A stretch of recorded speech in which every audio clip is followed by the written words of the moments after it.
Bonjour, chers auditeurs et auditrices, et bienvenue à notre émission Évoluons avec l'âme des célébrités, saison 2. Je suis Lynn Nadeau, votre animatrice aujourd'hui en compagnie de Julie Leblanc, notre médium multidisciplinaire préféré. Coucou Lynn, bonjour tout le monde. Bonjour Julie. Bonjour à vous tous, chers auditeurs et auditrices, fidèles au rendez-vous. Tout d'abord, je tiens à remercier l'équipe Focus qui, émission après émission, nous suit et contribue grandement à l'information qu'on a pour préparer nos émissions, Julie. Oui, parce que moi, j'avance des choses, mais je m'occupe pas de la partie matière. Non, tout à fait. Ça, c'est à l'équipe et à nous, les animateurs, de s'occuper de ce volet-là. Et vous le gérez très bien. Merci infiniment de votre précieuse collaboration. Ben, merci à toi. Donc, nos invités aujourd'hui, c'est l'émission 2 de Crooner que vous avez faite la semaine dernière, Benoît et toi. Donc, aujourd'hui, c'est Frank Sinatra et Louis Armstrong. Oui, oui, Lewis, Lewis, Lewis. Ouais. Donc, avant de commencer l'émission avec nos deux vedettes aujourd'hui, est-ce que tu avais quelques retours, toi, Julie, de ton côté? J'ai un tout petit retour de mon côté parce que l'émission de Benoît et d'Éline sont enregistrées très près. Donc, les retours n'ont pas vraiment le temps de se faire. Mais quand je fais l'émission avec Benoît, il y a comme plus de jours qui ont passé. Les retours sont plus gros. Mais là, c'est l'émission collée. Donc, petit retour. J'aimerais revenir sur Elvis Presley, qui est une âme amie pour moi. Et il m'a proposé une aventure, une expérience, un plan que je me suis rendu compte qu'il y avait en arrière. Alors, peu de temps avant ma fête, il était surpris et il ne comprenait pas comment qu'une personne pouvait être seule pendant 14 ans. Il comprenait pas ça. Je dis, ben, Elvis, c'est une question de candidat. S'il est pas là, il est pas là. Hein? C'est aussi simple que ça. Fait que je dis, ben écoute, si tu veux utiliser tes super pouvoirs, alors, j'y ai fait confiance et puis il m'a permis d'avoir une conversation à ma fête avec quelqu'un qui dépasse le standard annuel. Donc, pas annuel, mais habituel. Alors, une conversation de plus de 10 lignes cette fois. Et puis, c'était une porte que j'avais d'ouverte dans mes énergies. J'en ai pas tant d'ouvertes, mais elle était ouverte parce que j'avais accepté il y a 2, 3 ans d'avoir un rendez-vous galant avec une personne et finalement, ben, le rendez-vous n'est jamais arrivé. Fait que c'était la seule porte que j'avais d'ouvert dans mes énergies. Et là, il l'a utilisé. Donc, j'ai reçu des souhaits de bonne fête et une s'est amené à reconnaître très rapidement qu'il était célibataire. Fait que ça l'a amené un genre de discussion par la suite. Et puis, j'ai constaté que j'avais énormément, beaucoup d'ajustements à faire. Tu sais, quand tu perds l'habitude, puis ça fait plus de 7 ans et demi que tu n'as pas d'été. Quand que la date, elle arrive, j'ai comme, ça a perturbé mon sommeil. Il a fallu que je me ramène toujours dans mon moment présent, revenir dans mon moment, puis le discipliner. Puis, fait que ça a été beaucoup d'ouvrage pour réussir à accéder à la première date, finalement. Alors, j'ai eu ça comme cadeau de fête, une date possible grâce à Elvis.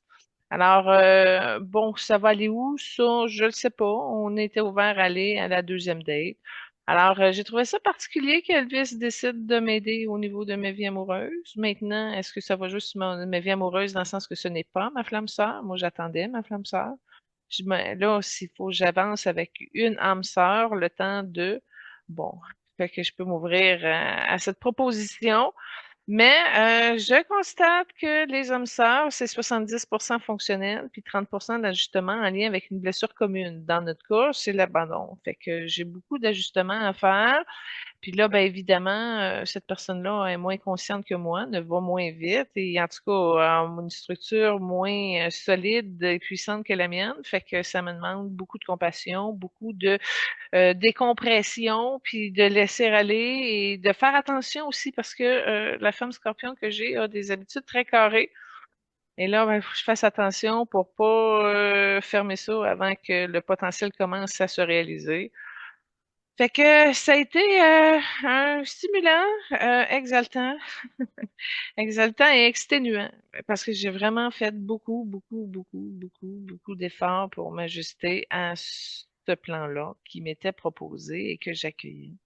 Vénus s'en est mêlée, mais là, on l'a pas fait comme vedette, fait que j'irai pas sur le retour de Vénus.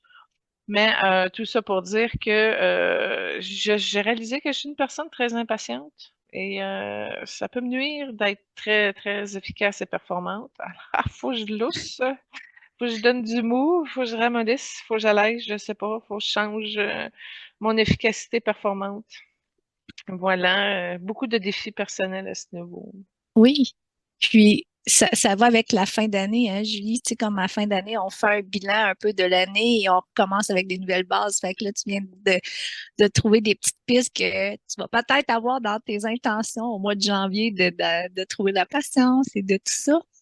Oui, Nos belles promesses de janvier ouais, nos 2025. résolutions, là, Ouais, on c'est pourra ça. s'en reparler. On fera un suivi à ce moment-là. Oui, Ouais, ben, de me ramollir, c'est dur, parce que j'ai travaillé beaucoup pour faire l'effort d'avoir une structure, là, c'est ça. Fait que, exactement. Ah oui, ben, c'est pas facile non plus de passer d'être beaucoup très tout seul et célibataire, je recommence quelque chose, ça aussi c'est déstabilisant, c'est très déstabilisant, puis ça va pas au rythme que moi j'aime que la musique aille. Fait que, ouf, en tout c'est un cas. ajustement, hein? Oui. Ouais, de la détermination de moduler, d'accueillir et de ralentir et de faire attention à ce qui est proposé par le grand plan. En tout Un jour cas, à la fois. alléluia! Oui, exactement. Moi aussi, j'avais un retour, si tu me permets, Julie. Ça concerne également Elvis, mais Michael Bublé. Lors de votre émission à Benoît et toi, tu avais demandé la question si Michael Bublé avait eu une inspiration de Elvis Presley. Donc, j'ai fait une courte recherche et effectivement, dans les entrevues, Michael Bublé a souvent exprimé il a exprimé son admiration pour Elvis Presley dans des entrevues et des concerts. Il l'a souvent cité comme un modèle d'artiste complet. Il a mentionné qu'il a voulu s'inspirer de lui pour sa démarche. Il voulait avoir un style soigné, une approche élégante, tout en restant fidèle à sa personnalité. Intéressant, mais Elvis est plus vert, hein? Fait que déjà là, il n'est pas dans les couleurs de Michael Bublé. Fait que Non, là, c'est comme il va chercher une force extérieure pour l'aider, là, mais il pourra jamais arriver à vibrer parce que c'est non. pas dans les mêmes couleurs. Mais continue, c'est intéressant. Le charisme aussi, un autre aspect dont Michael voulait s'inspirer d'Elvis était son côté charismatique qu'il avait. Il l'a pas, Ben, malheureusement. il, Le il l'a à son, magnétisme, il l'a à son petit niveau.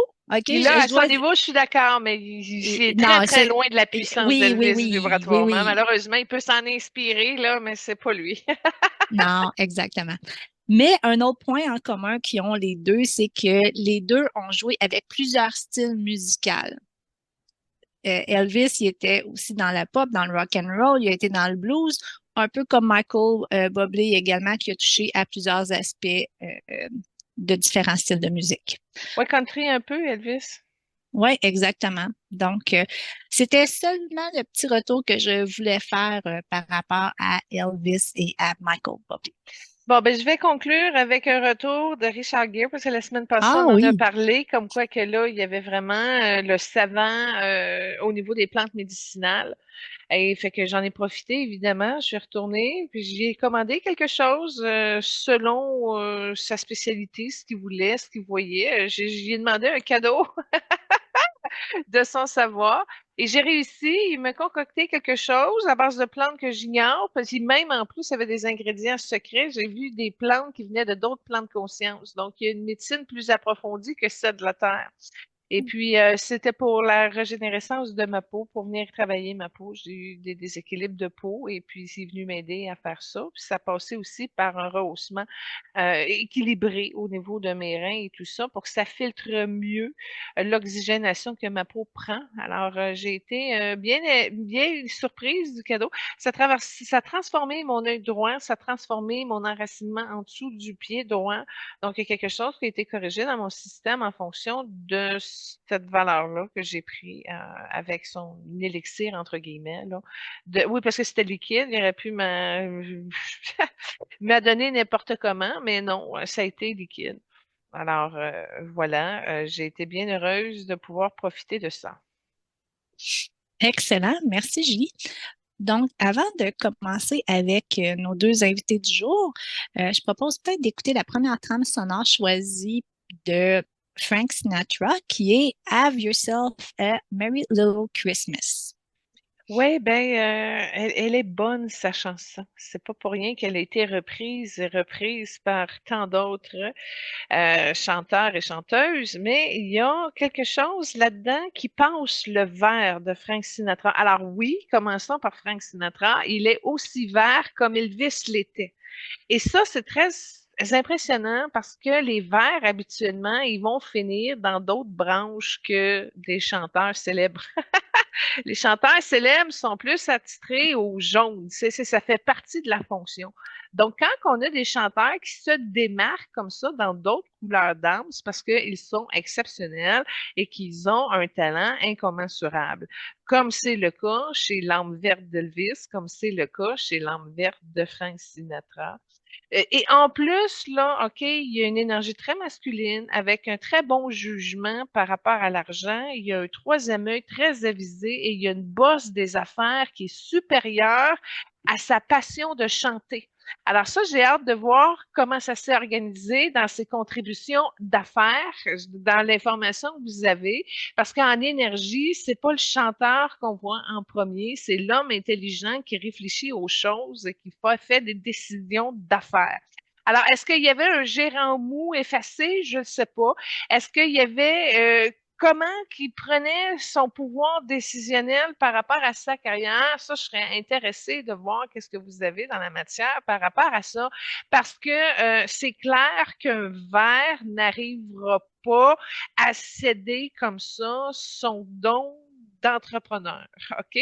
Moi, toutes les verres que je connais, c'est comme des médecins, des comptables qui sont à leur compte, puis tu sais, ils avancent au niveau d'y aller dans un complément le plus logique possible. Mais pourquoi qu'il y avait des vers très forts comparativement à d'autres, c'est qu'il y avait réussi à ramener une passion très stable aventureuse. Alors, pour eux, de se donner accès aux sentiments, OK, qui voyagent un peu dans ce qu'ils transmettent au niveau de leur art, ça a été un gros défi, pas facile à adapter parce que le sentiment comme tel, c'est plus facile chez les jaunes, ça passe mieux. Avec les verts, ben, faut qu'ils trouvent. Alors, quand il le cherche puis qu'il arrive à s'installer dedans, ben là, ça fait un wow. Puis en plus, dans le cas de Frank Sinatra, il y a eu beaucoup d'énergie du rayon cuivré qui est venu l'aider à soutenir pour se relever de ses bases parce qu'il a commencé et ça a été très difficile pour lui. Alors, il a eu la chance de se redresser grâce au rayon blanc, grâce au rayon cuivré, qui a amené un support dans son entrepreneuriat pour qu'il puisse prendre le temps de développer son don de faire de l'argent en équité avec sa famille, aussi en assurant un équilibre alimentaire. Ça, c'est le genre des gros travailleurs qui vont avec passion. Et là, ben, c'était une époque où on compense un petit peu plus avec des alcools forts plutôt que manger sainement puis d'avoir une hygiène de vie. Mais il y avait quand même, il mangeait, là, c'est pas ça que je dis, mais trop workaholic à un moment donné, ça a venu comme amener des déséquilibres et ça l'a amené un peu à être austère à un certain niveau. Et dans son cas, à lui, ben là, on voit une réciprocité avec Bing Crosby la semaine passée. C'est que là, d'arriver à communiquer, à faire des ponts, à faire confiance à une femme, ben là, le discernement, il est troublé. Puis dans le cas de Frank Sinatra, Sinatra, son magnétisme était beaucoup plus fort que Bing Crosby et son magnétisme auprès des femmes était très différent aussi. Et par rapport au couple, donc la reconnaissance que les hommes avaient de Frank Sinatra était aussi supérieure par rapport à Bing Crosby. Donc, c'est une vedette plus forte, plus puissante, qui a des effets, qui a des impacts plus profonds et qui va rejoindre plus de monde. D'où le pourquoi il y a plus de chansons de Frank Sinatra qui ont continué et qui se sont rendues jusque dans notre culture musicale aujourd'hui, ce qui est moins le cas avec Bing Crosby. Oui, tout à fait. Comme tu as mentionné, Sinatra, il était un artiste de caractère. Donc, côté gérant, ça lui prenait un gérant capable de répondre à ses besoins, à ses désirs, puis de l'aider dans sa discipline professionnelle également. Oui, c'est ça, c'est le maître de contrôle de son ouvrage, de sa création. Fait que ça prend quelqu'un qui vient l'aider, oui, mais c'est pas lui qui va le gérer puis qui va contrôler ce qu'il veut faire avec son artiste. Ça marche à l'envers chez Frank Sinatra. Ouais. Puis, pour répondre à ta question, il y en a eu quelques-uns gérants. Il n'a pas été juste avec un gérant. Mais on a surtout l'information de un de ces derniers gérants, qui est Jerry Weintraub, qui est un qui a été le plus influent dans sa carrière. Puis, c'est drôle parce qu'il est arrivé comme à la fin de sa carrière, dans les années 70 à peu près. Puis lui, il l'a aidé aussi dans les relations publiques à gérer ses aspects, mais sa carrière d'artiste, incluant fait qu'il était pas juste gérant de sa carrière artistique en tant que chanteur. Il, est- il était, il était complet avec Frank. Oui, parce qu'à un moment donné, tu roules ta bosse, tu sais ce que tu veux, tu sais ta valeur, tu sais comment ça se passe, tu as l'expérience, puis tu plus le temps de niaiser. Fait que plus tu avances dans cette détermination-là et force, plus qu'à un moment donné, ben, avec ceux que tu t'allies, ben, ils sont rendus pas mal à un haut niveau également. Puis le dernier gérant, c'est le meilleur qu'il y a eu. Puis, il était dans une énergie blanche, donc il a comme tout de suite saisi et adapté que Frank, c'est une question d'argent, c'est lui qui s'en occupe, tu sais, aussi simple que ça. Oui, mais Frank il a quand même laissé de la place à son gérant, à celui-là, en tout cas parce qu'il était responsable de négocier ses contrats avec les maisons de disques, les promotions pour ses concerts, les productions de films, puis il était souvent l'interlocuteur entre l'artiste et l'industrie du divertissement. Fait qu'il a Ouais, quand ben, même laissé une belle place à son gérant, là. oui, ben, parce qu'il avait saisi qui il était capable de bien le représenter, puis que le contrat le respecte. Fait que, tu sais, il a compris quelqu'un qui était capable de l'amener. Puis en même temps, Frank était content de tout ça parce qu'il était un petit peu tanné des négociations où il était épuisé de tout ça. Fait qu'il a Ouais. pu comme se mettre de retrait, mais ça, c'est parce que c'est la culture de l'exigence qui a modelé et qui a façonné tous ses rapports professionnels qu'il a eus avant ça, là, qui en découle finalement. Ouais, tout à fait. Ouais. Donc, Julie, si je retourne un petit peu dans l'enfance de Frank Sinatra, il est né le 12 décembre 1915 à Hoboken, dans le New Jersey. Ah ben attends un petit peu, je vais juste te faire une parenthèse, OK? Parce que ben toi tu le sais, mais nos auditeurs non, c'est que Frank Sinatra voulait venir l'année passée à notre émission de Noël. Et puis parce que il voulait vraiment, c'était comme une condition. Tu sais, quand je dis il sait ce qu'il veut, là, ben c'est Oui. encore comme ça. Il voulait venir pour la période de Noël. Ça, c'est pas plus compliqué que ça.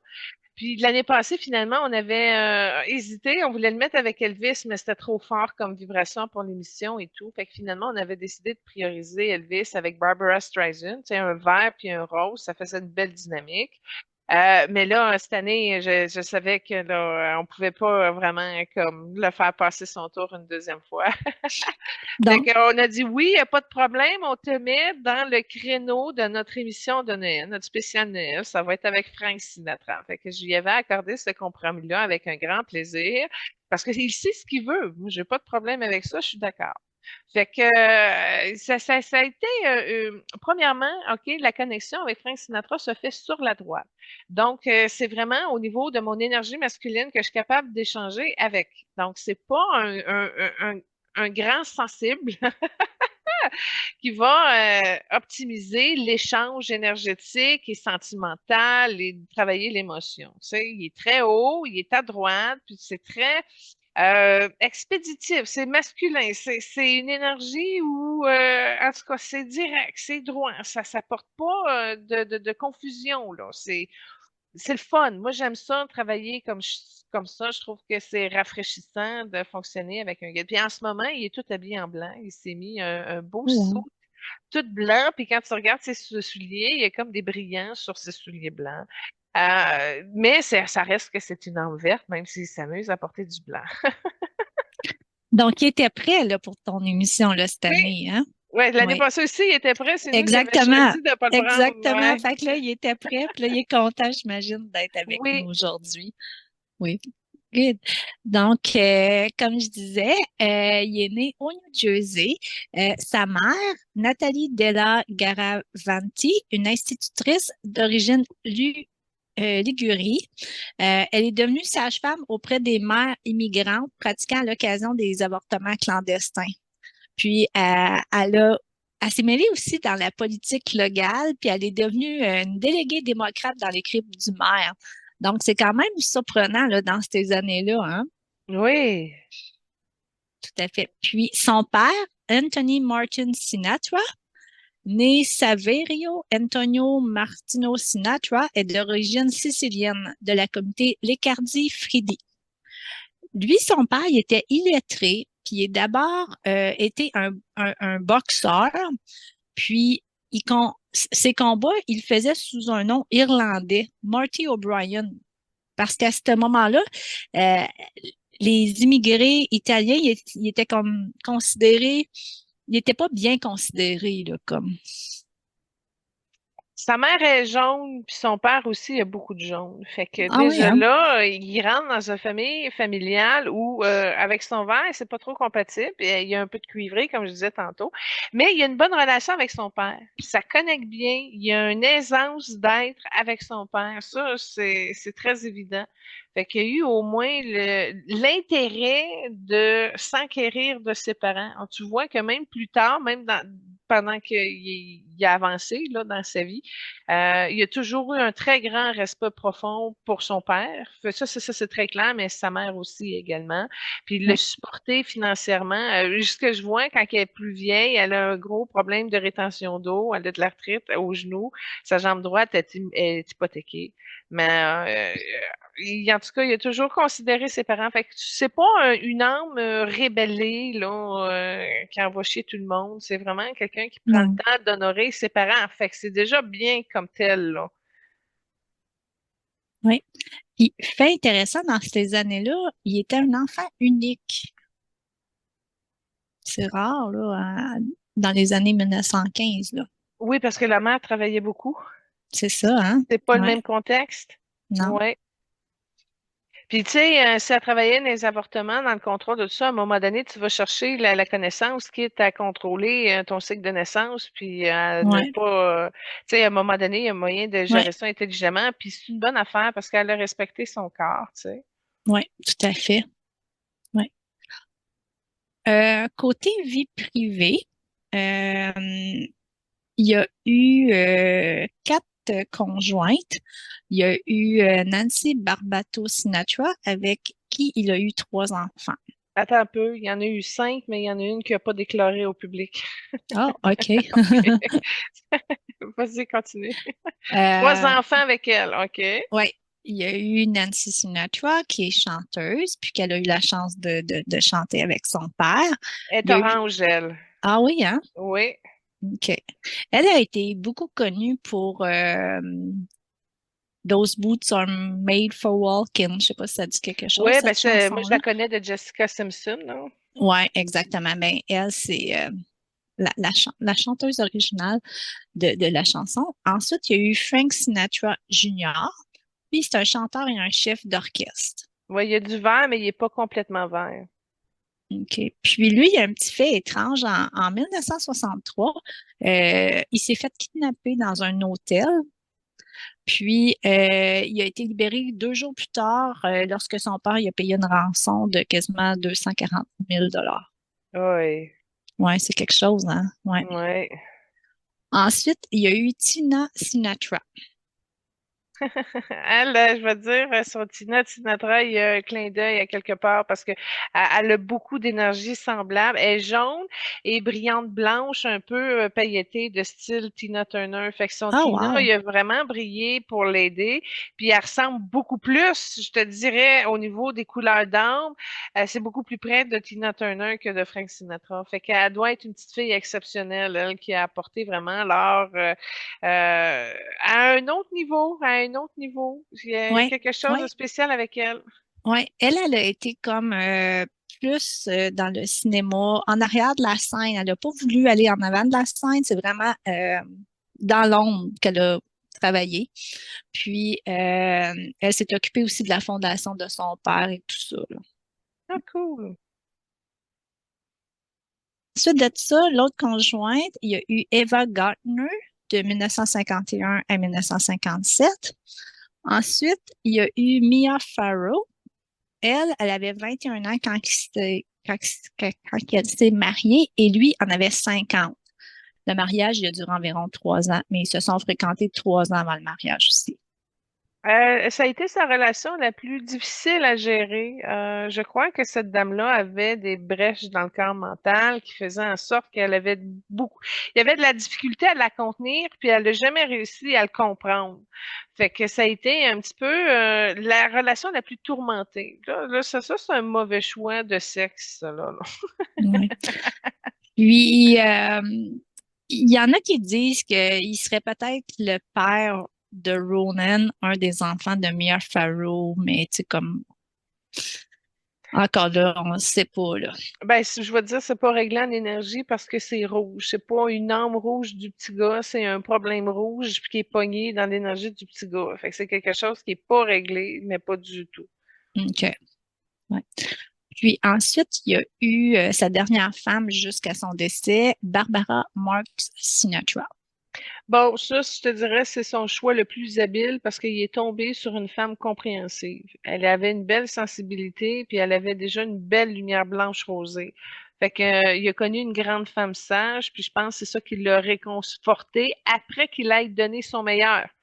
Fait que Mhm. c'est comme là, il était rendu à prendre le temps d'apprécier un petit peu les valeurs des cadeaux de la vie qu'il avait en retour. Et cette dame-là, c'est la plus grande, c'est la plus lumineuse de toute la gang. Fait que c'est vraiment comme une récompense d'avoir réussi à la trouver, celle-là. Oui, puis là, ils se sont mariés en 1976, fait que c'était plus à la fin de sa carrière également. Oui, tout à fait. Donc, je propose peut-être d'écouter la deuxième trame sonore choisie pour Frank, qui est Fly Me to the Moon. Ouais, c'était dur de trouver c'était lequel son plus grand succès, on va dire, là. Là, je me promenais, puis je dis, ouais, celui-là, il est dans ses tops. Maintenant, Ouais. c'est-tu le meilleur? Je ne sais pas, ça, je vous laisse le juger, là, c'est dans vos types de chansons préférées de cet artiste-là. Mais je trouve que elle est revenue dans plusieurs bons films. Ouais, Exemple, Ce que femme veut, What a Woman Want avec Mel Gibson puis Helen Hunt. Fait ouais, que, tu sais, c'est pour ça que je te dis, elle a réussi à c'est ça. survivre. Mais tu sais, si tu plus faire ça que New York, New York? Là, je dis, ouah. Mais là, New York, New York, on l'avait mis avec Lisa Minnelli. Fait que là, j'étais embêtée. Fait que, en tout cas, j'ai mis elle. Ouais. Et c'est une chanson qui vieillit bien, je trouve, comme tu dis. Tu sais, elle a plusieurs longs métrages, donc je suis certaine qu'elle va pouvoir faire d'autres chansons, puis au cours des prochaines années, on va pouvoir la revoir, puis peut-être qu'une autre génération va pouvoir la connaître aussi, cette belle chanson-là. Ben ça, là, c'est les héritiers qui sont les grands gagnants de tout ça. C'est des chansons à succès, c'est que les rentes vont rentrer 100 ans à venir, là. Tu sais? Exactement. Fait que en tout cas, choisir un parent avec un pattern de rente comme ça doit être vraiment plus. En tout cas, ça change l'expérience terrestre de savoir que tu sais, tu vis ces rentes tu sais, qui roulent encore et encore Ouais, et encore. En tout cas, je crois que c'est le souhait de plusieurs artistes d'arriver à créer quelque chose de durable comme ça. En tout cas, je vous le souhaite si vous êtes artiste dans cette direction-là. Oui, tout à fait. En parlant de sa fortune, elle est évaluée entre 200 à 600 millions. Encore là, c'est très difficile de chiffrer au moment de son décès et en ce moment, c'est quoi la fortune. C'est quoi? Il est mort en quelle année et de quoi? Parce que moi, ce que je vois, c'est une congestion du cœur qui a mis comme de l'eau ses poumons. Oui, il est décédé en 1998 à l'âge de 82 ans à Los Angeles de démence et avec une crise cardiaque. OK. OK. Bon, ça démange. Ça remonte à loin. Ça remonte à loin. C'est des brèches. Attends un peu. Continue. Vas-y, je vais regarder quelque chose. On prend une pause, Lynn. OK. Ce que je vois, c'est qu'il est jeune, puis il court, puis il essaye de rattraper le train en courant, puis c'est des petites shirts en poche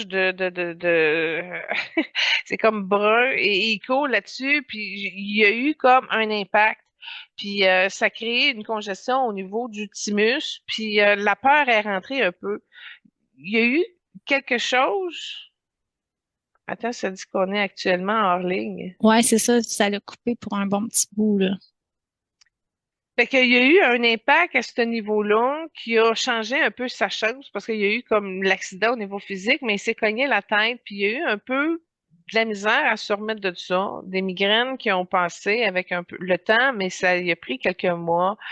Et puis, ce que je vois, c'est qu'à un moment donné, il a comme pas voulu ouvrir. Puis ça, c'est un petit peu plus tard. On voit qu'à 45 ans, c'est déjà un peu modelé, un peu de la misère à se souvenir, un petit peu de décalage avec le temps, mais ça, encore là, c'est pas sûr que ça vient du corps mental ou si ça vient d'un problème énergétique dans son réseau. Puis c'est comme si avec le temps, ça a comme amplifié un peu. Puis sa démence, c'est comme un parallèle.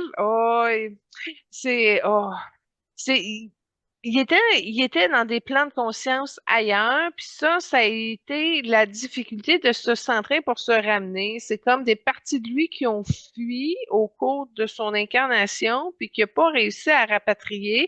Puis il y avait tout le temps un sentiment dans son thymus de danger. Fait que là, tu vois, ton fils se fait kidnapper, t'as plein de foules, là, il y en a un qui sort son arme, puis là, il y a des conflits.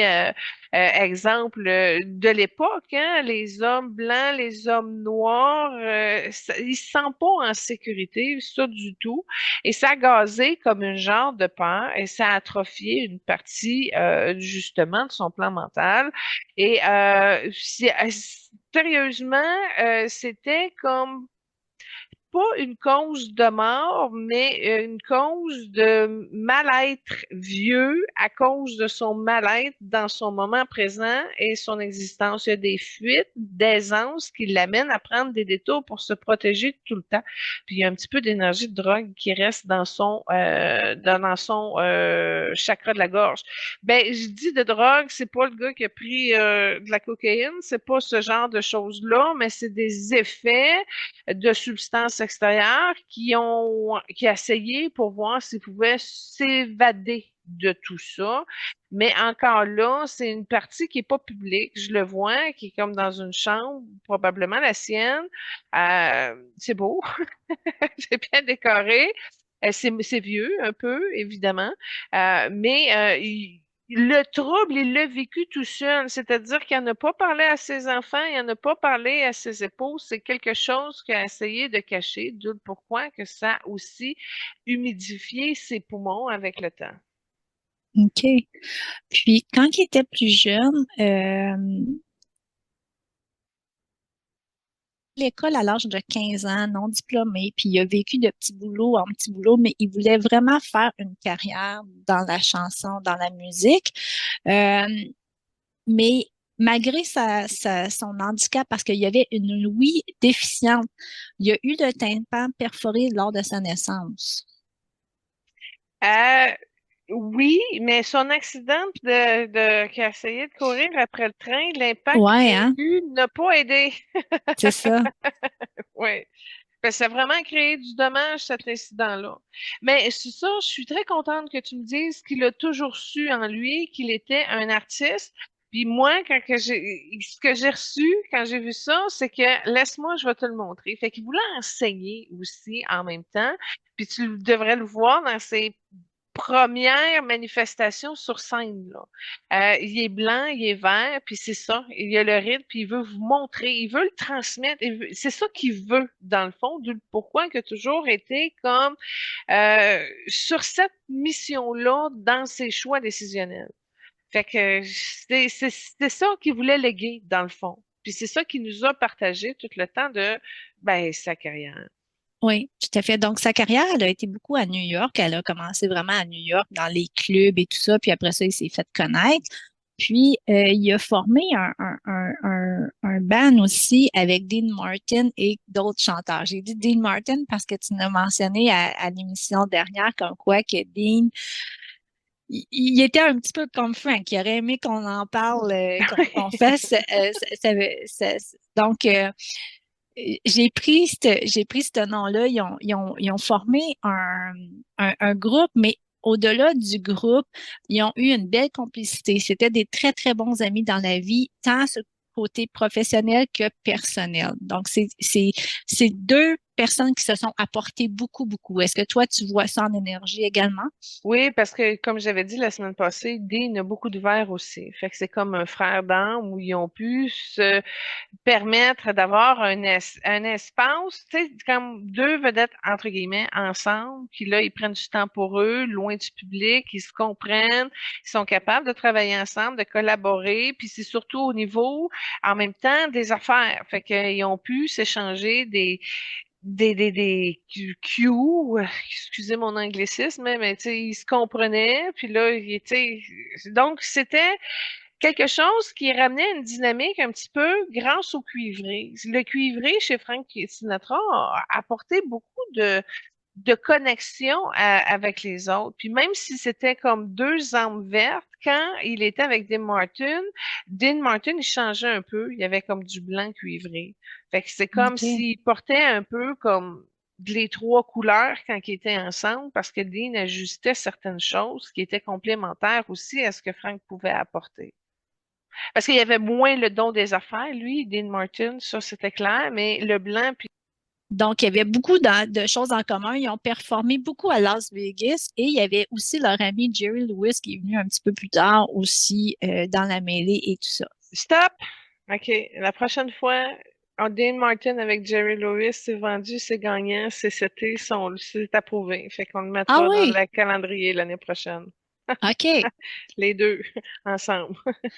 c'est bon, Merci. Continuons. Désolé. c'est parfait. Ça, tu le coupes-tu au montage? Non, on peut avancer une primaire, un scoop. C'est bon. C'est difficile aujourd'hui là, de me connecter parce que ça nous disconnecte beaucoup. Euh, C'est parce que ce qui arrive, là, c'est que, tu sais, des fois, on peut demander comment ils arrivent à décider quelle vedette qu'ils mettent ensemble dans l'émission. Là, c'en est un exemple. Tu vois, ouais. là, l'idée il s'imposait un petit peu. Puis là, Jerry Lewis est arrivé. Dingue, c'est carrément Dingue. oui, oui, oui, je veux Oui, le je veux. faire. Fait que, regarde, on va les mettre ensemble, c'est réglé, là. C'est aussi simple que ça. Bon, ben ça, c'est parfait. Ça va nous faire une autre super belle émission. Good. Puis, ils ont tellement contribué ensemble que leur dynamisme va être super bonne, je suis persuadée. Mais Jerry Lewis est dans le rouge. C'est pas dans les mêmes Ah, teintes de couleurs que Dean, qui est favorablement vert, mais avec Frank Sinatra, il change, il devient blanc cuivré. Fait que qu'est-ce OK. que ça va donner un Dean Martin à côté du rouge? On verra bien. Parfait. C'est bien. Donc, un fait intéressant concernant Frank Sinatra, et ça, je l'ignorais, Julie, c'est que en 1943, ben là, c'était la Deuxième Guerre mondiale. Donc, Frank a décidé, à l'âge de 27 ans, de s'enrôler dans l'armée. Donc, il est allé faire un petit peu de service militaire, mais il n'a pas voulu se, il n'a pas voulu représenter en tant que combattant soldat. Il a voulu aller comme soldat, mais entertainment. Donc, il faisait des concerts. Il était pendant la Seconde Guerre mondiale. Son énergie militaire, je l'avais vu. Ça vient d'un choix d'enfance. Fait que ça, c'est se respecter, hein. Tu vas aider ton pays, tu suis le mouvement, mais tu restes authentique, puis t'apportes exactement là où tu veux contribuer. Fait que ça, c'est le genre d'homme qui s'assume. Genre, je te disais, là, qui sait ce qu'il Oui, veut, puis il arrive, là, ben, oui, ça prouve qu'il sait respecter et honorer dans ses choix. oui. Parce qu'il était déjà populaire à ce moment-là. Il avait déjà fait des films, puis il avait déjà connu la célébrité. Ça me fait penser à notre golfeur aussi qui s'était enrôlé dans l'armée aussi, hein. C'était le Ah, footballeur. le footballeur, ouais. Ouais, Pat Tillman. Ouais, ouais. Ensuite de ça, Julie, tu sais, tantôt, on a parlé beaucoup il a parti sa propre fondation et tout, mais tantôt, tu as mentionné un petit aspect où ce que je veux aller, puis ça va nous amener aussi avec Louis Armstrong qui ont eu plusieurs points en commun. Dans les années où ce qu'il y avait aussi euh, beaucoup de friction entre les Noirs et les Blancs et les congrégations. Euh, Frank a été un pilier qui défendait aussi beaucoup les Noirs. Puis ça a tout le temps resté avec lui comme quoi qu'il voulait les défendre et tout, là. Ça a Oui, été c'est un cheval de vraiment bataille. très important, non raciste, puis en plus, il était très sensible à ce qui se passait pour les Noirs, puis il trouvait ça injuste et inéquitable. Tu sais, on regarde, exemple, l'histoire de Ray Charles qu'on a faite à un moment donné avec Taylor Swift, ou Oui, en tout cas, on va le voir avec Lois qui s'en vient, mais il a toujours été un grand défendeur de ça parce que c'est de la droiture et c'est de la justesse pour tous les hommes et les oui, femmes aussi parce qu'il n'était pas misogyne. Donc, non, il y avait une grande classe, une grande allure, puis c'est normal, tu regardes la femme mère qui l'a choisie, tu sais, une grande ouais, innovatrice, une défenseuse des droits qui fait avancer. Non, il était même intéressé justement par les sujets politiques, exemple sur l'avortement et etc. Il était très, très concerné des enjeux politiques de son pays. Ça, c'est clair. Puis même au niveau international, qui me dit. Fait ouais, qu'il était exactement. conscient de ce qui se passait, puis le but, c'est d'arriver à prendre les décisions les plus sages, même si le sentiment de panique est toujours en arrière-train dans son thymus. Oui, tout à fait. Donc, lui, il s'est battu aussi pour les droits civiques des minorités, les enfants, les pauvres et tout ça. Ça, font partie des chevals de bataille de Frank Sinatra. Je te dirais qu'il n'a pas changé. Aujourd'hui, il est encore très près de la terre au niveau de Sénégal, puis il milite encore pour les courants qui ont besoin de sa lumière et de sa présence.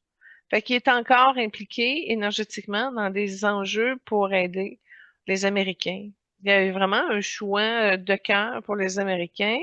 Il n'est pas réincarné, mais je te dirais qu'il est sous le bord je te dirais, un délai de 2, 3 mois à 6 ans encore. Ah, Fait que OK. c'est une grosse fenêtre, là, tu vas me dire, Ouais. là. Puis je pense pas que ça soit celle de 2, 3 mois, mais ça pourrait commencer à pencher dans 2, 3 mois. Il n'a pas réussi à démêler dans son nombril, dans son hara, dans son base de plexus. C'est comme un sous-chakra entre le hara et le plexus, là. Ses histoires familiales sont pas démêlées encore au niveau de ses enfants, de l'héritage, etc. Puis on dirait que ça l'embête à un certain niveau, puis qu'il n'a pas le goût de revenir. Il n'a pas le goût de lâcher prise sur cette incarnation-là, ou ce qu'il avait réussi à un succès. Parce qu'il montre une incarnation où ce qui a été un fou du roi, où justement il s'occupait de divertir et d'utiliser un peu le charme et l'humour et la chanson pour arriver à divertir la salle et entre autres le roi. Puis il y avait eu un gros succès, sauf qu'à un moment donné, le roi était mal luné, puis ça avait arrêté là pour lui. Donc ça a été une exécution publique. Fait que ça avait laissé comme une empreinte difficile dans ses peurs que je te disais, ou ce qui était angoissé dans cette vie-ci. Fait que il savait que l'exécution n'allait pas être de façon aléatoire. Si tu sais, tu t'en vas pas sur la chaise électrique dans la condamnation à mort, si tu as toujours été respectable dans tes actions et tes gestes. Fait que la peur n'était pas là à ce niveau-là. Mais il n'a pas réussi à plonger dans une sérénité pour enivrer ses énergies. Tu sais, c'est comme il n'a pas basculé dans l'amour inconditionnel, il n'a pas basculé dans l'ouverture de la lumière de qui il est pleinement. Écoute, il a été très convaincu de la direction qu'il prenait ses décisions. Sur la question n'est pas là. Mais de l'autre côté, c'est pas aussi évident que ça. Non, tout à fait, hein. Fait qu'il y a de la misère à changer de set. Il a changé il a évolué, il a fait un parcours depuis qu'il a cheminé. C'est surtout au niveau de la blessure d'abandon qu'il a été capable de vider ses espaces. Mais là, de la manière qu'il est encore attaché à sa lignée, sa descendance, il y a ça à détacher, à se détacher, à purifier selon Maître Saint-Germain pour pouvoir arriver à augmenter de plan de conscience, d'aller un petit peu plus loin dans la lumière, puis là, de refaire une fonte de, de ses programmes, de sa lumière, du changement qu'il a besoin d'apporter dans sa vie. Et là, tu vois, sa mère jaune vient de l'accueillir dans ce nouveau plan de conscience-là. Fait que ça va lui faire du bien de se calmer, de retrouver la joie, de guérir ces espaces malheureuses qui pleuraient encore. Et puis, il y a un changement de guérison qui s'est effectué avec notre émission. Fait que je comprends qu'il y avait hâte qu'on la fasse. Alors, je le bénis, je le remercie et surtout, je lui souhaite bonne continuation. Il va revenir dans les Amériques. Ça, c'est clair. Il va pas faire de détour comme Bing Crosby dans son incarnation où là, il est spécialiste en énergie américaine, là, en politique, en culture et tout ça. Et lui, il va revenir aux USA, mais peut-être plus dans un aspect central. Je le vois en mi-chemin entre New York et la Californie. C'est carrément ça l'angle de l'axe qu'on m'a montré, mais il n'est pas prêt. Il n'est pas Non. prêt. Et il y a des mémoires de gangstérisme qu'il y aurait à nettoyer pour pas rentrer dans une brèche de la société armée des États-Unis. Donc, il y a peut-être quelque chose par rapport à sa réalisation en tant que futur humain potentiel à trouver. Parce que là, il l'a fait en tant qu'artiste, qui était capable d'aller dans le vert, le cuivré et le blanc, dans un certain niveau. Là, maintenant, comment il va le diriger? Puis, je vous le dis tout de suite, de la manière de se placer à son troisième œil, ça va être surprenant pour nous. C'est-à-dire quelqu'un qui est dans une famille d'âmes qui correspond pas à ce qu'il va faire d'habitude, tu comprends-tu? Comme il a fait dans cette vie-ci, et qui va arriver à un résultat surprenant. Fait qu'il faut qu'il se calme, puis il faut qu'il trouve dans quelle direction qu'il va y arriver, puis en même temps qu'il décide s'il va dans une énergie plus féminine pour rentrer plus de paix, plus d'amour, plus de lumière, plus de joie. Ça, c'est son défi OK. parce qu'il ne l'a pas rentré dans sa masculinité en tant que Frank Sinatra. Fait que ça va faire partie de ce qu'il aura besoin de le travailler. Maintenant, il va-tu le faire dans un corps de femme ou dans un corps d'homme? C'est pas placé. Fait que je vous dis, c'est pour qu'il arrive d'ici 2 mois, il y a bien des choses qui bougent rapidement avant d'arriver à ça. Mais il y a quelque chose qui va cheminer, qui va commencer à évoluer dans la direction où ce qui va arriver à revenir à qui elle est pour replacer ses cartes, puis de comment il va monter ça dans sa prochaine incarnation, parce qu'il va revenir, il n'a pas fini son évolution, puis il a besoin d'expérimenter le jaune, le blanc et le rose. Alors, comment ça va se produire? Dans quelle couleur qu'il va revenir? Je ne sais pas, mais selon son troisième œil, ça va être surprenant. OK. Intéressant. J'avais deux autres points intéressants, Julie. En 1960, Sinatra il a accueilli Elvis Presley à son retour d'un show, puis ils ont chanté ensemble. Ah oui, je l'ai vu sur Internet, la chanson Oui? des deux. J'étais sûre que je l'avais mis dans notre trame sonore. Je ne l'ai pas mis, c'est pas ça que j'ai fait. Non. Ah, Non. ça veut dire que j'ai hésité en tabarnouche avant d'arriver à ce résultat-là. Mais OK. c'est particulier parce qu'ils se regardent, mais pas tant. Ils prennent leur place, mais pas tant. Ils sont mal à l'aise, mais pas tant. Fait que ça fait un drôle de cocktail. Puis là, tu regardes ça, puis tu fais «Oh, ouais, ouais, non.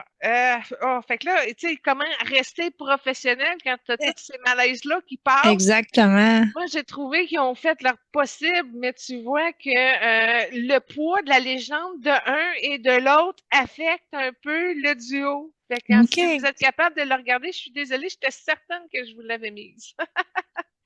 Je vais aller la regarder aussi. Puis aussi, il a contribué, il s'est investi dans la campagne électorale de John F. Kennedy aussi. Ce pro-choix. C'est Ouais, ça. Tu vois, tu as dit John F. Kennedy, puis la première affaire, c'est pro-choix. Il y avait comme le pro-choix qui a amené cette décision, elle est là. Mais encore là, il n'y avait pas la culture nucléaire. Il était au courant de tout ça, puis il a été souvent à Maison-Blanche, fait qu'il l'a rencontré souvent.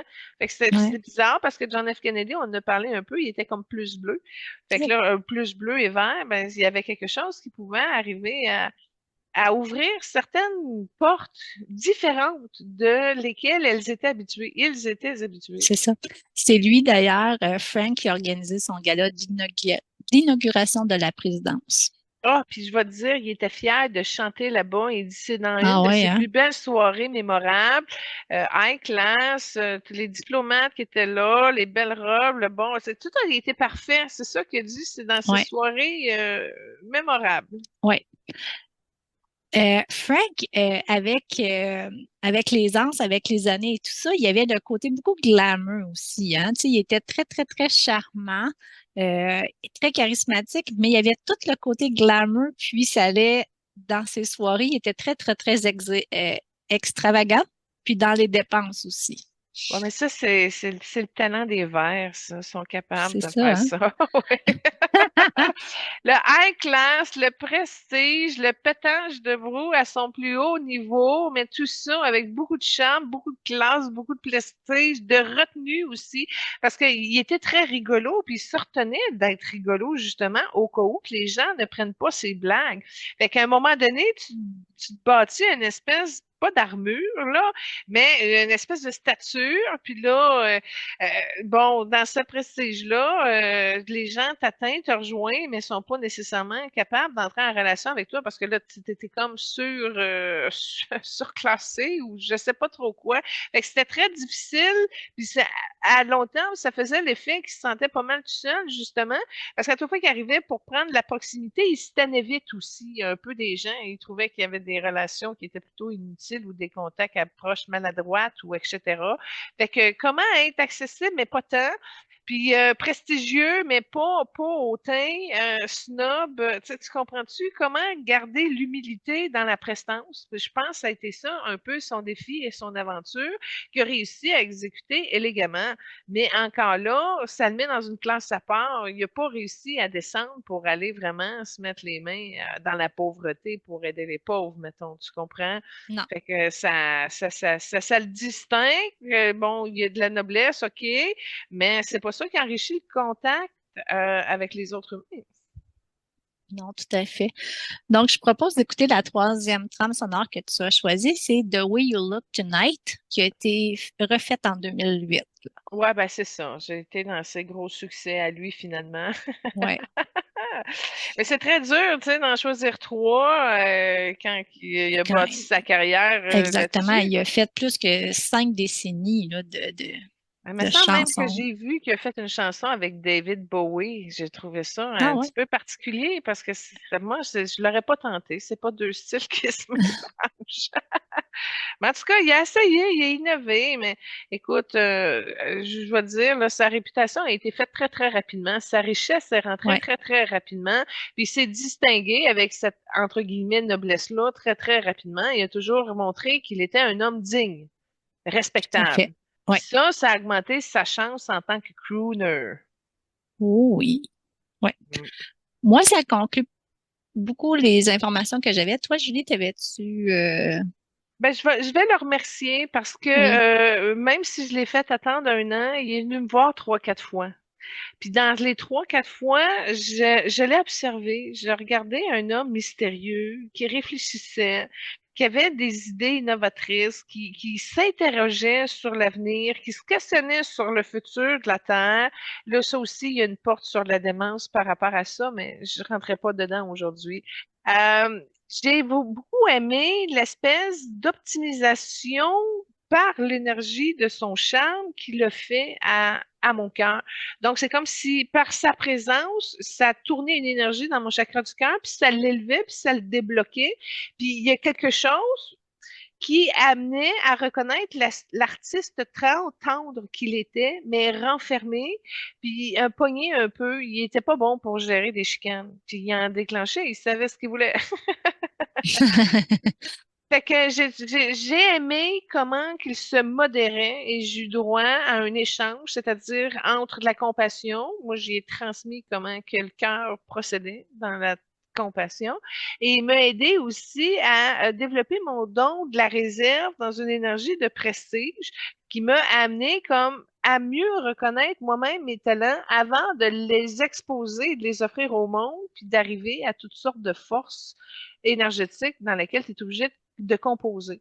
Donc, c'est comme s'il me préparait un futur de vedette, mais dans l'arrière-scène, un montant, c'est pas clair, mais il a réussi à ce que je puisse me voir dans mes propres énergies particulières, mes talents, et de me préparer à ce que je puisse comme faire une entrée sur scène à la Frank Sinatra. Alors, j'ai eu la chance qu'il me transmette, parce que comme je te disais, il y avait un enseignement qui était là, et là, il avait vu quelque chose qui allait me servir pour mon futur, mais dans lequel je n'étais pas préparée, parce que je n'ai pas eu la maturité de le développer à cause des opportunités, les expériences qui ne sont pas arrivées telles qu'ils auraient pu arriver dans un autre potentiel de réalité. Alors, j'ai fait mes classes avec Frank Sinatra et j'ai beaucoup apprécié. Alors, je ne sais pas qu'est-ce que ça va donner comme contact d'âme parce que on n'est pas pareil. C'est pas une complicité chimique facile. Il est différent, comme je te dis, c'est une âme très mystérieuse. Puis moi, ben, je le regarde, j'analyse, je recueille l'information, j'essaie de la comprendre puis de l'appliquer le plus possible à moi. Mais ce que je peux dire, c'est que il y a quand même un échange possible avec Frank Sinatra et je vous invite, si vous voulez bien, son âme est quand même généreuse. Puis elle a certaines limites, mais elle en a pas sur d'autres. Et puis, ben, c'est une âme qui participe encore à aider les humains, les Américains. Donc, s'il y a bien des chances qu'ils répondent si vous l'appelez. Excellent. Ben, merci, Julie, de nous partager ces beaux moments-là avec Frank. Donc, Julie, poursuivons avec notre deuxième invité, Louis Armstrong. Pour commencer l'histoire de Louis Armstrong, allons à sa dernière incarnation. OK? Il était aveugle et il était aussi noir et il travaillait dans un jardin de coton, OK, aux États-Unis, mais il était aveugle. Il était aveugle et quand même, il s'est rendu assez vieux. Il travaillait assis dans le champ de coton, mais il était capable de fonctionner. Et il a compris quelque chose à cause de sa non-vision et il a réussi à se connecter à Dieu. Et il a compris, malgré le contexte de l'esclavage, la force de la lumière, de la sensibilité, de l'écoute, du toucher. Il a vraiment réussi à développer un moteur de qualité humaine hautement impliqué. Donc, il y avait déjà les ingrédients de la source du bonheur qu'il avait dans cette époque-là parce qu'il se contentait de l'émerveillement et de la simplicité qui l'unissait à Dieu. Fait que déjà là, il y avait une arme non, excuse-moi, une arme rouge et blanche à cette époque-là. Et ça lui a permis vraiment de mixer la base, puis c'est une grosse base rouge, là. Quand tu es aveugle, puis tu es esclave dans un champ de coton, là, c'est une vie très matière. C'est une incarnation très matière. Mais le blanc avec lequel il était jumelé lui a permis d'aller dans les plus hautes sphères divines.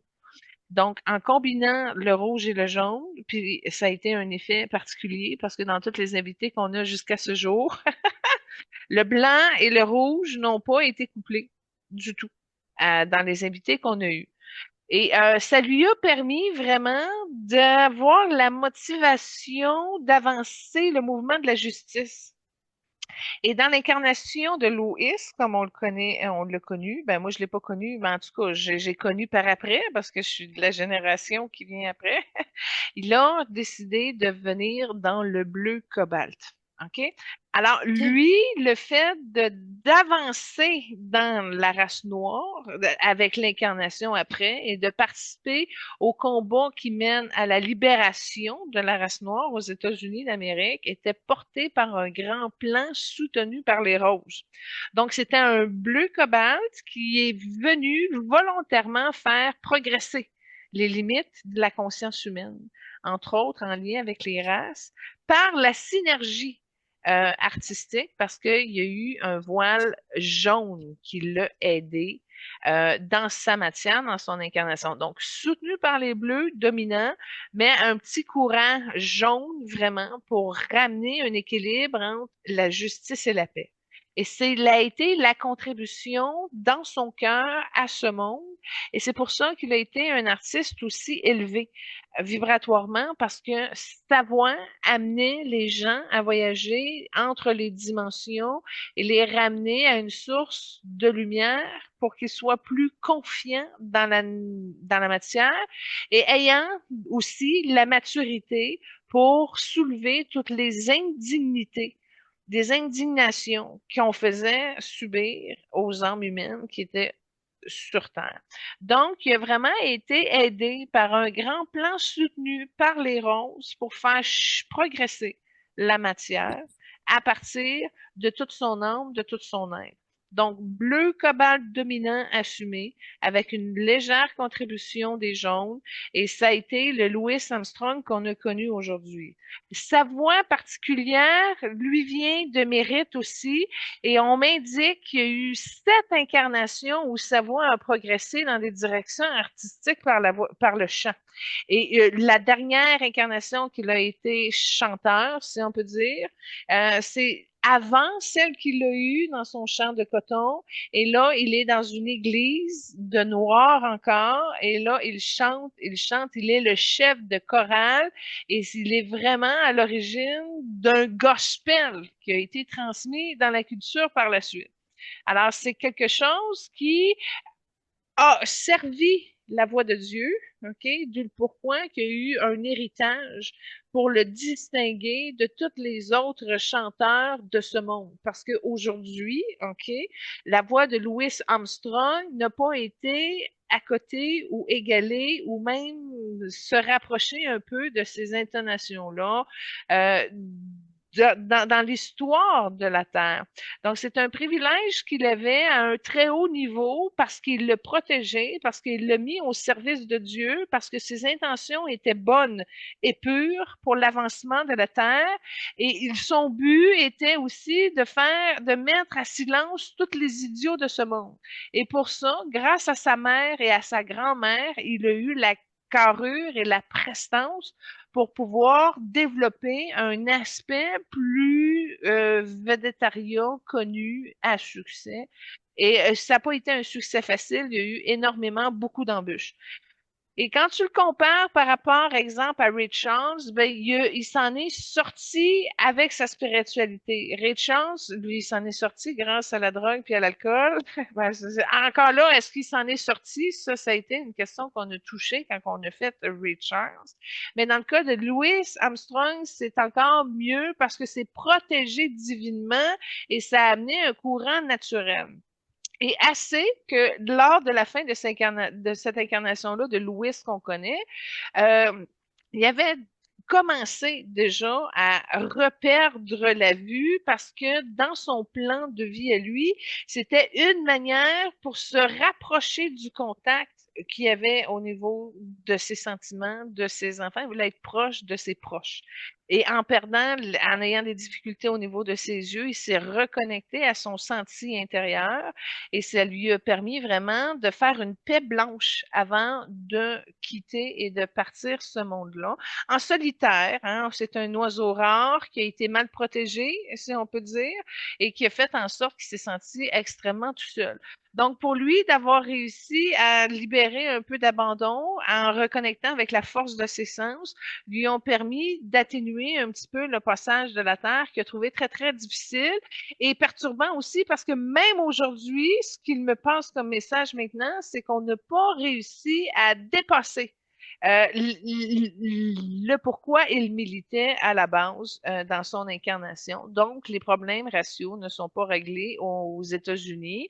Et non seulement ça, mais planifie de revenir pour continuer à avancer cette cause-là parce qu'il y a encore beaucoup de chagrin, il y a encore une partie très militante en lui et c'est vraiment dans ses forces, il veut amener les gens à se rassembler et s'unir pour plus de paix dans le monde. Alors ça, c'est d'emblée dans sa nature et c'est pourquoi qu'il s'était amené cette voie-là parce qu'il a compris que par le biais de son art, de ses chansons, de ce qu'il amenait à ses confrères humains, était une révolution en soi.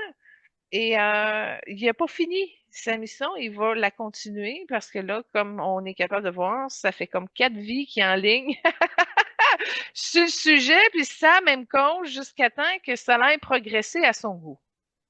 Oui, tout à fait.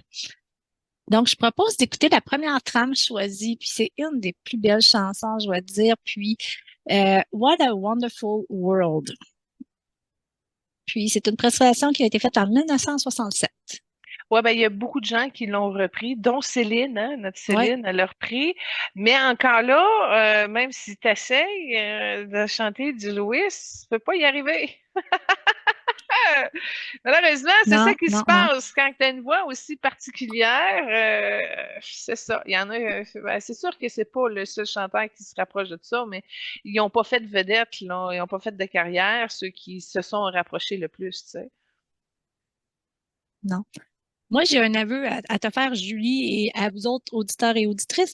Je ne connaissais pas Louis Armstrong. Quand, non, c'est vrai. Quand que tu as mentionné Frank Sinatra et Louis Armstrong, je suis comme, OK, il va falloir que j'aille faire vraiment mes recherches vraiment particulières parce que je ne le connaissais pas. Fait que ça a été une belle découverte pour moi de regarder son parcours, regarder qu'est-ce qu'il a fait. Puis en regardant un petit peu des vidéos de lui et tout, euh, j'ai été éblouie par son charisme qu'il avait. Lorsqu'il chantait, tu sais, des fois on dit on parle avec un sourire, tu peux entendre que ta personne, même si tu la vois pas, tu le vois qu'elle te parle avec un sourire. Mais lui, quand il chante, ses yeux et son sourire sont comme wow, le charisme qu'il a. Et en fait, tu dis que c'est du charisme. Moi, je te dis, c'est l'amour qu'il porte pour porter sa voix à Dieu. C'est ça, la Oui, hein? puissance, là. Oui. Exactement. Fait que tu vois sourire son âme. Tu vois vraiment qu'il est qui il est. C'est bien Oui, intégré, c'est authentique, barre en barre. Puis, oui, il le fait par amour pour la divinité. Fait oui. que, il y a quelque chose de très particulier, mais moi aussi, je vais t'avouer, je ne connais pas son histoire. Alors, commençons à la base. Il est né Parfait. quand et où? Parfait. Il est né, ils disent probablement le 4 août 1901 à la Nouvelle-Orléans en Louisiane. C'est pas sûr. Fait que déjà là. Ben, c'est la date qui est pas certaine. Ouais. Ben, tu Puis, vois que c'est une histoire qui est compliquée à la base, là. Tu sais, quand tu n'es pas capable exactement. d'arriver à dire à quelle année qui est né, Exactement. là, quelle journée. Oui. Et ses surnoms étaient Dippermouth, Statchmo, Statch, et il est décédé le 6 juillet 71 à New York à l'âge de 69 ans. OK. Là, quand tu dis que de Louisiane, il est né en Ouais, Louisiane, ben en regarde, Nouvelle-Orléans. ben, Ouais. il reste proche. Il reste proche de la chorale d'église qui est pas loin, là. C'est dans la Non, culture choisie pour tourner, là. Y a-tu commencé à chanter avec la chorale ou quoi? Comment ça s'est ouais. fait son parcours artistique? Oui, avant d'aller à son parcours artistique, je vais aller avec sa famille. Oui. Son père, William Armstrong, était un ouvrier dans une fabrique de térébenthine, puis il a quitté le foyer familial peu après sa naissance. Lui aussi, il chantait dans son cœur pour fuir la dure réalité, en passant, là. Puis son père, c'est un mauve éteint. OK, OK. continue. Oui, intéressant. Fait Ouais, qu'il s'était parce pas que réalisé son père, ouais. sa mère, Maryland, était originaire de Louisiane aussi, puis elle était âgée d'environ 16 ans à la naissance de Louis. Attends, puis sa C'était une bonne mère, à tout faire chez les Blancs. elle est jaune. Elle est jaune, c'est une femme très forte, mais son jaune est dévasé. Elle a eu des difficultés, puis ça l'a affaibli physiquement avec le temps. Fait que c'est une femme avec plein de bonté, mais qui a bien de la difficulté à prendre sa place. Donc, une femme très forte, mais effacée aussi à cause, justement, probablement du contexte de la société ou dominatrice des hommes et des Blancs, et etc. Puis non seulement ça, mais ce que je vois, c'est qu'elle a manqué d'amour. Elle a été battue, elle a été violée, cette femme-là. Fait Oui, que j'ai comme l'impression que Louis est venu il est arrivé dans son incarnation après une grosse tempête, là. oui, tout à fait. Puis elle a dû vivre de ses charmes un peu pour s'en sortir, tu sais. Puis Louise, il a été élevé avec sa grand-mère paternelle là, jusqu'à l'âge de 5 ans. Puis Ouais, après ça, c'est il est ça. allé vivre avec sa mère. C'est une blessure d'abandon qui a porté longtemps, puis ça faisait partie de ces thématiques en lien avec l'injustice. Oui, tout à fait. Donc, ça a été très difficile pour lui, tu sais, dans le fond, son enfance. Tu sais, dans Louisiane, dans ces années-là, c'était beaucoup un quartier de Noirs, puis c'était beaucoup avec beaucoup de violence et de prostitution. De Euh, pauvreté. oui, de pauvreté extrême, là. Enfant, il a chanté dans les rues de la Nouvelle-Orléans. Il y avait un petit quatuor, puis il était justement dans un quartier difficile qu'on appelait le champ de bataille, Battlefield. Puis il a exercé plusieurs métiers de très jeune âge pour subvenir à ses besoins puis aider sa mère. Attends un Il petit a- peu, dans ses métiers, il m'a montré qu'il cirait des chaussures ah oui, pour hein? ouais. Puis moi, j'avais plutôt qui était porteur de charbon, livreur de journaux, puis balayeur de tombes. Ah, il en a fait pas mal. Ouais, ouais, Il a ouais. essayé. Elle a tenté une école pour garçons, puis c'était une école qui acceptait des enfants noirs dans un système de ségrégation raciale de la Nouvelle-Orléans. Fait que lui, il a été vraiment depuis son jeune âge qu'il a été élevé là-dedans. Hmm. Puis à l'adolescence, ben, il y a eu un petit côté délinquant un petit peu. C'était des vols de journaux. Puis, il a été envoyé plusieurs fois dans un foyer pour enfants de couleur abandonnés et tout ça. Puis, à un moment donné, euh, il s'est mis ami avec deux jeunes. Puis, il passait beaucoup de temps dans cette famille-là. Puis, c'était une famille modeste, mais juive russo-lituanienne. Donc, il disait que cette famille juive-là l'a beaucoup aidé. Puis c'est avec eux qu'il a pu comprendre c'était quoi le sens de la famille puis des bonnes valeurs. Le respect. C'est drôle parce que quand tu parlais avant d'arriver à sa famille, là, qui était bon à l'école et tout ça, là, ça lui travaillait à son thymus, il y avait une grosse boule de peine à ce niveau-là. Fait que tu racontais son histoire, puis là, je voyais ses énergies à côté, processer pour se vider, etc. Fait que tu vois, il profite de l'occasion pour s'assainir pendant qu'on passe dans son histoire.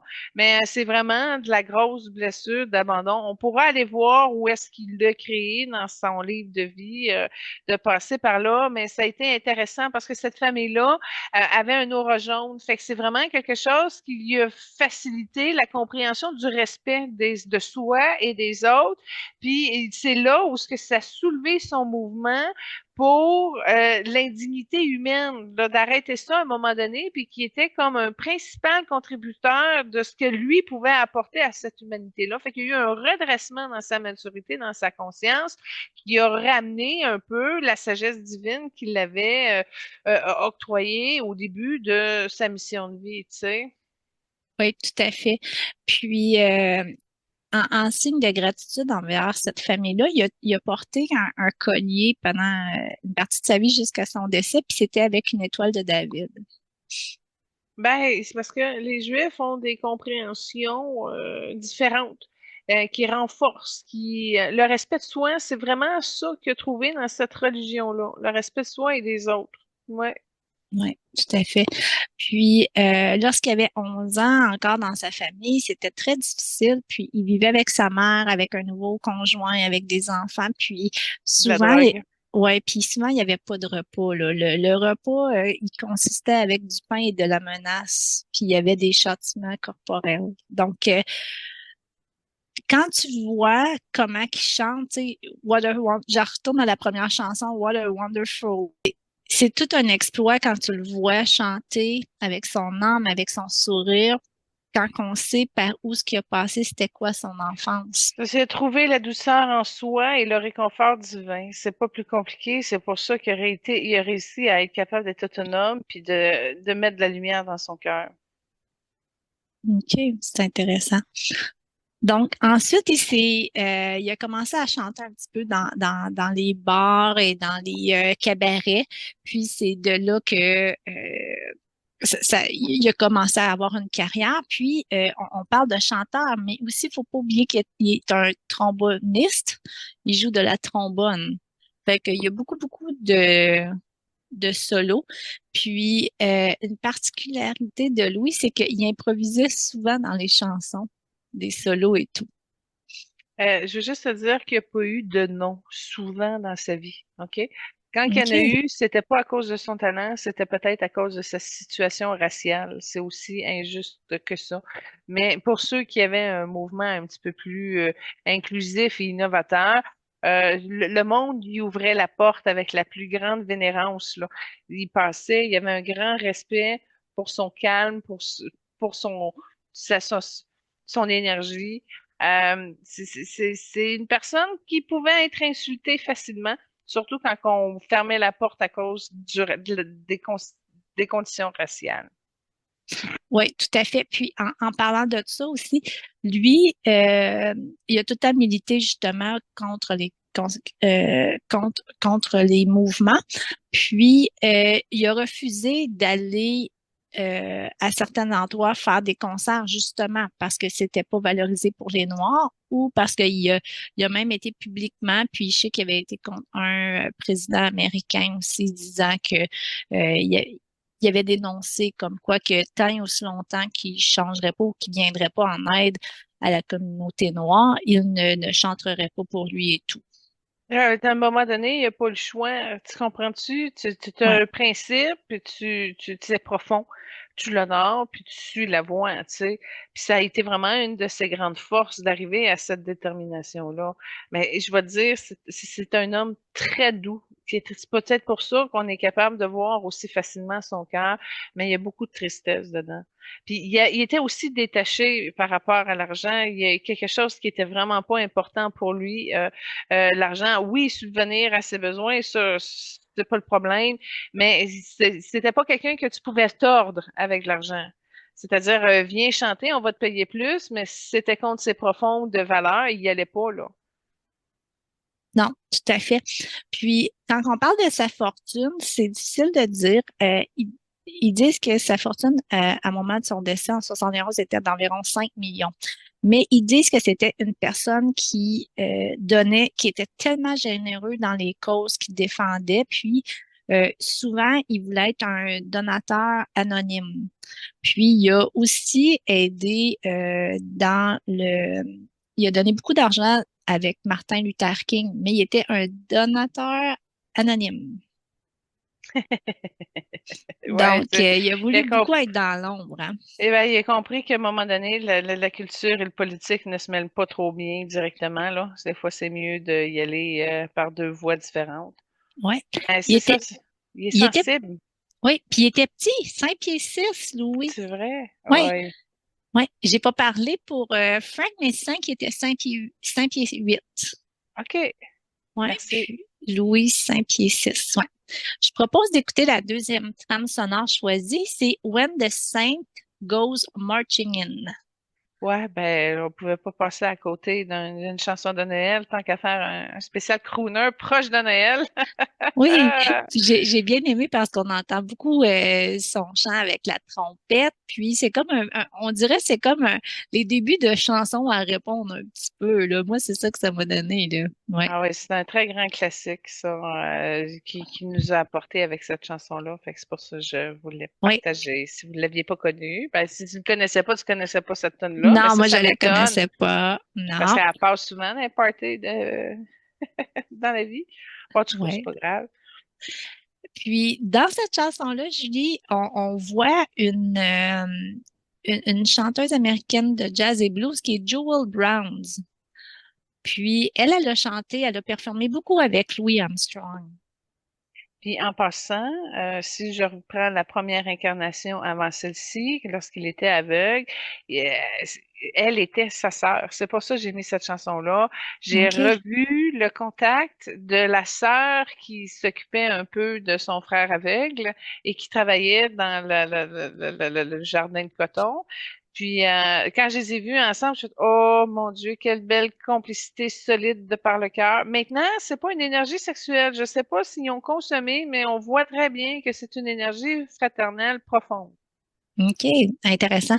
Moi, quand que j'ai regardé la trame sonore, je me suis dit, OK, je vais juste aller chercher c'est qui cette personne-là, c'est qui cette dame-là. Donc, c'est Jewel Brown. Puis, elle est née en 1937 et elle est décédée le 25 juin 2024, tout récemment, Julie. On l'a pas connue, hein. Moi, j'ai pas eu de Non, nouvelles de non, elle. puis en 2007, elle a été intronisée au Hall of Fame pour le blues. Ah, OK, une chanteuse de blues. Ouais, D'accord. ouais, ouais. Fait que je voulais juste faire une petite parenthèse vu qu'on Merci parlait de la chanson. de Ouais, sa sœur. ouais, de notre vie, exactement. Côté vie privée, euh, il a eu ses deux premières amoureuses, c'était des prostituées, Julie. Mais tu sais, on sait que c'était dans son contexte de vie familiale. Euh, donc, il s'est marié, puis il a resté 4 ans avec. Puis en 1924, excusez-moi, il s'est marié avec la pianiste Lil Harding. Puis avec elle, il a eu une belle carrière. Puis étant donné qu'elle était pianiste, ils ont eu des films ensemble. Euh, euh, Puis, puis, ils ont pu collaborer à quelques reprises ensemble avec sa conjointe pianiste et lui. Euh, ensuite, il n'a pas eu d'enfant, mais il a adopté le fils de sa cousine, qui, elle, a disparu peu après sa naissance. Puis, le petit, Clarence Armstrong, il était handicapé mentalement. Puis, lui, il s'est arrangé vraiment, il s'en est occupé, puis il s'est assuré d'avoir une rente à vie pour son neveu. hum, Ouais. le parent intelligent. Oui, tout à fait. Ouais. Hum. Côté blessure, Julie, il y a eu un odème et à une fausse corde vocale en 1935. Il s'est rond l'opicalus obis, un muscle labital, puis il a fallu qu'il mette sa carrière de trompettiste en parenthèse pendant 1 an suite à cette blessure-là. Puis, il y a eu une santé fragile dans les derniers moments de sa vie, puis il est mort, lui aussi, d'un arrêt cardiaque pendant son sommeil. Quel âge? 69. OK. 69 ans, ouais. Ah, puis sa surdité est encore là. Elle pesait beaucoup. Il était plus sourd. Ouais, hein? Ouais. Puis, j'ai déjà parlé que, de son legs pour les familles pauvres et tout. C'était une personne qui était très, très, très généreuse de son temps. Il a fait beaucoup de concerts, puis il a eu une carrière internationale. Il est allé de l'autre côté aussi, en Europe et en Asie et tout. Donc, il est non seulement connu en Amérique, mais aussi de l'autre côté. Oui. Ça faisait partie du grand plan des roses. Parce que le Ah, problème c'est ça, hein? racial, oui, le problème racial n'est pas juste au niveau des limites américaines. OK, tout à fait. Mhm. Fait qu'il a un très beau leg qui offre, là, tu sais, comme son nom, tu sais, il était parmi les grands crooners de ce monde, puis c'est lui qui a fondé, là, les bases de qu'est-ce qu'on a connu après, là. Ah oui, c'est vraiment un homme très doux, très sensible, qui a réussi à cheminer en mangeant des gros coups, des grosses difficultés dans la vie, mais toujours avec une grande humilité et toujours avec une connexion précieuse avec Dieu, d'où pourquoi il a été capable d'avancer sa sphère dans la matière Et puis, ben voilà, je le reconnais, je le bénis, je le gracie et je le remercie. C'est pas dans mes meilleurs chanteurs, mais je peux dire que c'est dans les meilleures voix que le monde a pu porter sur la terre. Fait que ça fait du bien quand on tombe sur du Louis Armstrong. Oui, tout à fait. Donc, avant de se quitter, Julie, on peut pas passer à côté de cette belle chanson-là de Noël. C'est White Christmas avec Louis Armstrong et Gordon Hankins and his Orchestra. Oui, ben là, c'est ça. Je vous ai mis une chanson de Noël Oui. qui fait fort. Parce que, comme je vous dis, les White Christmas, ils l'ont toutes fait, les crooners. Mais lui est meilleur à cause de son grain de voix. Alors, c'est pour ça que je voulais partager.